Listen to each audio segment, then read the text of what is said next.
বাংলাদেশে আশ্রিত রোহিঙ্গাদের প্রত্যাবাসনেই সংকটের একমাত্র বাস্তবসম্মত ও টেকসই সমাধান বলে মন্তব্য করেছেন প্রধান উপদেষ্টা অধ্যাপক ডক্টর মোহাম্মদ ইউনূস।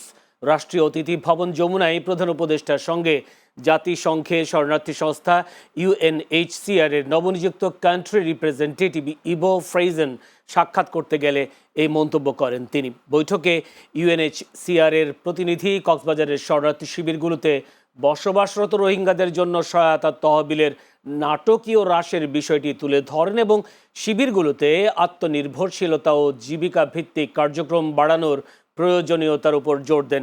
এই সময় ডক্টর ইউনূস বলেন, অন্তর্বর্তী সরকার গত এক বছরে রোহিঙ্গা সংকটকে আন্তর্জাতিক অঙ্গনে তুলে ধরতে একাধিক উচ্চ পর্যায়ের উদ্যোগ নিয়েছে। এছাড়া নির্বাচন প্রসঙ্গে প্রধান উপদেষ্টা বলেন, অবাধ, সুষ্ঠু, উৎসব মুখর নির্বাচন আয়োজনে বাংলাদেশ সম্পূর্ণ প্রস্তুত।